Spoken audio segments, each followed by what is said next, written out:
আমার দাদার হচ্ছে যে কালকে বিষ খেয়েছে। আচ্ছা, সম্পর্ক একজনের সাথে আছে আমার এই বৌদির। সে দীর্ঘদিন টর্চার করে, বলে হুমকি টুমকি দেয় বিষ খাওয়ার জন্য। আপনারা দেখছেন আদর্শ তিতুমির পত্রিকা, সঙ্গে রয়েছে আমি ধৃতরাষ্ট্র। আজকের আপনাদেরকে আমরা দেখাবো কি দেখাবো, আমরা দেখি যে হিন্দু ধর্মের নারায়ণ সাক্ষী রেখে, নারায়ণ শিলা সাক্ষী রেখে হিন্দু মেয়েরা হিন্দু ছেলেদের বিয়ে করেন এবং তারা সারা জীবন একসঙ্গে থাকার অঙ্গীকার নিয়ে। আজকের আমাদের ক্রাইম রিপোর্টার তুলে ধরছেন বনগাঁ থানার ঠাকুরপল্লীর একটা ঘটনা, যে ঘটনাটি আপনারা দেখলে আপনারা বলবেন যে এখন আর সেই পবিত্র সম্পর্ক নেই। এখন যদি স্বামী একটু দুর্বল হয় শারীরিকভাবে, অর্থনৈতিক দিক থেকে, তাহলে বউ রাতারাতি সেই স্বামীকে ফেলে রেখে স্বামীকে খুনের চেষ্টাও করতে পারে। কোথাও কোথাও স্বামীকে খুনও করা হয়। খুন করে অন্য লোকের হাত ধরে কিছুদিন সংসার করার পর তারপর নিজের জীবনও বিপন্ন হয়। আজকের আমাদের খবরের শিরোনাম দেখুন, তুলে ধরছেন আমাদের ক্রাইম রিপোর্টার সুরেন্দ্র কুমার সিং। পরকীয়া করে প্রেমিকের সঙ্গে ষড়যন্ত্র, স্বামীকে বিষ খাইয়ে খুনের চেষ্টা, মেয়ে শ্যালক সহ ধৃত স্ত্রী রেখা সিরাজ। চমকে উঠবেন দেখার পরে, দেখুন সেই ভিডিও। আমার দাদার হচ্ছে যে কালকে বিষ খেয়েছে। আচ্ছা, সম্পর্ক একজনের সাথে আছে আমার এই বৌদির। সে দীর্ঘদিন টর্চার করে, বলে হুমকি টুমকি দেয় বিষ খাওয়ার জন্য।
দাদার হচ্ছে যে কালকে বিষ খেয়েছে। আচ্ছা, সম্পর্ক একজনের সাথে আছে আমার এই বৌদির। সে দীর্ঘদিন টর্চার করে, বলে হুমকি টুমকি দেয় বিষ খাওয়ার জন্য। সেখানে আছে লাস্টে যে পল্টু বলে নাম, ওর সাথে সম্পর্ক আছে আমার এই রেখা সিরাজের।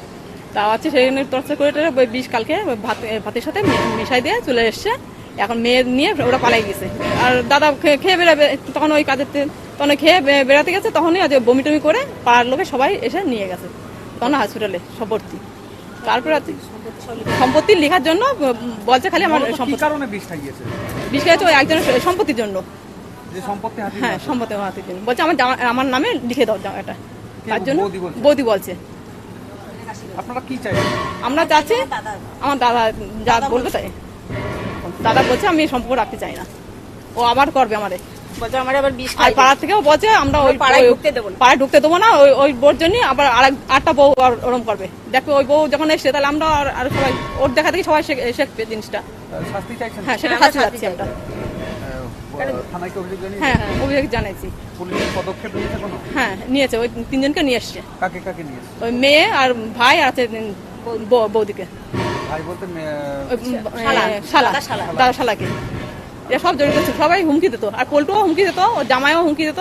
আর জামাই হুমকি দেয় একটু কি পুলিশ তা জানি না, ওই খালি বলে কি আমার জামাই পুলিশ, দেখে নেবো তোদের। থানায় বন্দি ঢুকছে, তাও বলতে তোদের দেখে নেবো পরে। এখন কি স্টাফ নিলে তো ভালো হয় থানার থেকে।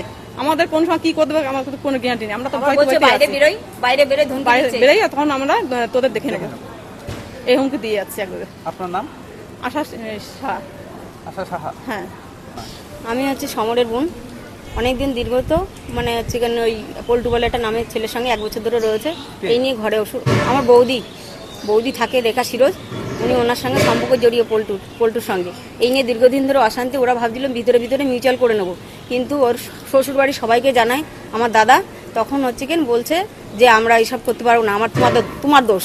এবার বৌদি যে অন্য লাইনে চলে গেছে, অন্য মানে সম্পর্ক জড়িয়ে রয়েছে, ওরা কেউ বিশ্বাস করে না, আমরা বলতেও বিশ্বাস করে না। আমিও বন্ধু বলেছি যে তোমরা এক জায়গাটায় বসো, আমরা মিউচুয়াল করে নিচ্ছি, তবুও আমাদের সঙ্গে মিউচুয়াল করেনি। তারপর দ্বিতীয়ত ব্যক্তিগত ওদের ব্যাপার, ওরা চলে গিয়ে আমাদের নামে কেস করে। কেস করলে আমি জামিনে ছাড়া পেয়ে আবার একজন ওরা বাড়ি নিয়ে আসি, বাড়ি নিয়ে আসলে সংসার করছিল। আবার একদিন বিউটি পার্লারে যায়, তাই নিয়ে দাদার সঙ্গে খুব অশান্তি। পরের দিন সকালবেলায়, কালকে 17 তারিখ গেছে, 17 তারিখ সকালবেলায় ধমকি দিচ্ছে, বিষ খাওয়া ধমকি তো আগাগোড়ায় দিয়ে আসছে জবের থেকে, ওর সঙ্গে মিলমিশ পল্টুর সঙ্গে। এমন কিনা পল্টুও আমার দাদাকে ধমকি দেয়, রেকর্ডিং সব আছে। তারপরে দ্বিতীয়ত মোবাইলে, ছোট মোবাইল আবার ধরা পড়েছে, সেটা আমাদের কাছে আছে প্রমাণ জাতীয়, সেটাও আছে, তার সঙ্গে রিলেশন আছে। তারপরে দ্বিতীয়ত যখন কালকে 17 তারিখ আর সম্ভব হয়নি, কালকে দ্বিতীয়ত ভাতের সঙ্গে কি বিষ খাইয়ে দিয়েছে। আমার দাদা এটা বলছে, আমরা হসপিটালে এসেছি, তখন দাদা বলছে আমার ভাতের সঙ্গে বিষ খাইয়ে দিয়েছে। কে খাইছে? পাড়ার সবাই, কে খাইয়ে দিয়েছে? পাড়ার বৌদি খাইয়ে দিয়েছে, বৌদি খাইয়ে দিয়েছে। তখন পাড়ার লোকে সবাই হসপিটালে ওকে নিয়ে আসে, আমি লোকের বাড়ি কাজ করি, আমি খবর পেয়ে ছুটে আসি। তারপরে দ্বিতীয়ত আমার মেজো বোন খবর পায়, সে আমার খবর দেয়, তখন আমি কাজে করতে ছুটে আসছি।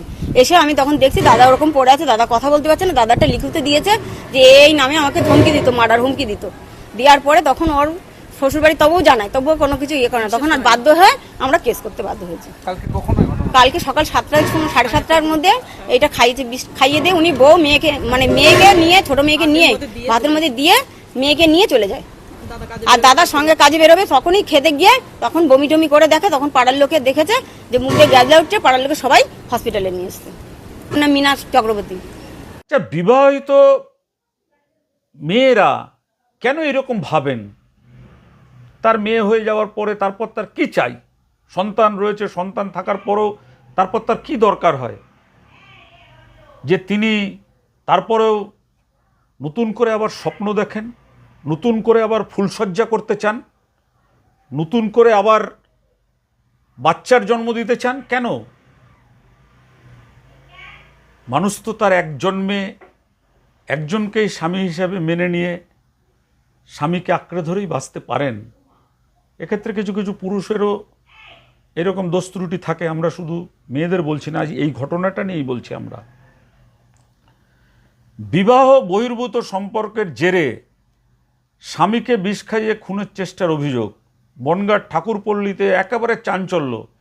স্ত্রী রেখা সিরোজ, মেয়ে রিয়া পাল ও শ্যালক সঞ্জয় সরকারকে গ্রেপ্তার করেছে পুলিশ। স্বামী শঙ্কর সিরোজ হাসপাতালে মৃত্যুর সঙ্গে পাঞ্জা লড়ছে। ভাবুন তো, বউ ষড়যন্ত্র করে স্বামীকে বিষ খাওয়াচ্ছে যাতে স্বামী মরে যায়, তারপর বউ যাতে অন্য লোকের সাথে ঘর করতে পারেন। এটা আমরা মেনে নিতে পারি না।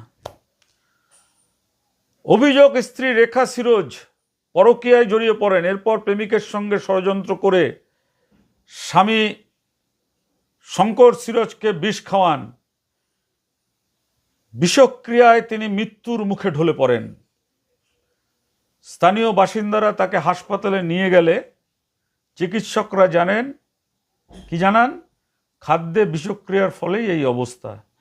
এখন তিনি মৃত্যুর সঙ্গে লড়ছেন। ঘটনা জানাজানি হতেই বনগাঁয় চাঞ্চল্য ছড়ায়। বনগাঁ থানার নতুন আইসি রাজু মুখার্জি স্ত্রী রেখা, মেয়ে রিয়া ও শ্যালক সঞ্জয় সরকারকে গ্রেপ্তার করেছেন। পুলিশ তো, এই রাজু মুখার্জি যে খুব দুধের ইন্সপেক্টর, তিনি খুব নির্ভীক এবং নিরপেক্ষভাবে তদন্ত করে জানতে চাইছেন ঘটনার নেপথ্যে আর কারা কারা আছে। একেবারে তীক্ষ্ণ তদন্ত করছেন। এই রাজু মুখার্জি ইন্সপেক্টর বনগাঁয় যাওয়ার পরে কিন্তু বনগাঁ শহরকে একেবারে শান্ত করে দিয়েছেন, দুষ্কৃতীদের রাতের ঘুম কেড়ে নিয়েছেন। তাই তিনি এটা তদন্ত করছেন। এই ঘটনায় এলাকায় কিন্তু নিন্দার ঝড় উঠেছে, উঠবেই, ওঠাই উচিত। আমরা যে খবরগুলো আপনাদেরকে বলছি বা এই যে জিনিসটা আপনারা বলছি, আপনার এলাকায় কি চলে এরকম ধরনের ঘটনা? যদি আপনার এলাকায় এই ধরনের ঘটনা চলে আমাদের কমেন্টে জানান। আমরা এই ধরনের ঘটনা ঘটার আগেই সেই খবরগুলো আমরা তুলে ধরবো আপনাদের কাছে। ঠিক আছে? আমরা যে সমস্ত অভিযোগের ভিত্তিতে যেগুলো তদন্তাধীন বিষয় আছে, বিচারাধীন বিষয় আছে, আমরা বলে দিই যে সেইগুলো প্রমাণের আগে কাউকে আমরা অপরাধী বলি না, কিন্তু আমরা যে ঘটনাটা ঘটছে সেই ঘটনাটা তুলে ধরি এই সমাজটাকে পরিবর্তনের জন্য। আজকের এই বনগাঁ ঠাকুরপল্লীতে যে ঘটনা ঘটেছে, যেভাবে স্বামীকে বিষ খাইয়ে খুনের চেষ্টা করা হয়েছে, আপনাদের কি মনে হয় স্বামী স্ত্রীর যে পবিত্র বন্ধন, এখানে কি কুঠারাঘাত করা হয়নি? জানান, কমেন্ট করুন। আর আমাদের খবর ভালো লাগলে বেশি বেশি করে শেয়ার করুন, মানুষের কাছে পৌঁছে দিন। আজ এ পর্যন্ত, ভালো থাকবেন। আগামী কোনো পর্বে এর থেকেও চাঞ্চল্যকর খবর নিয়ে আমাদের ক্রাইম রিপোর্টার আপনাদের সামনে উপস্থিত হয়ে যাবে। নমস্কার।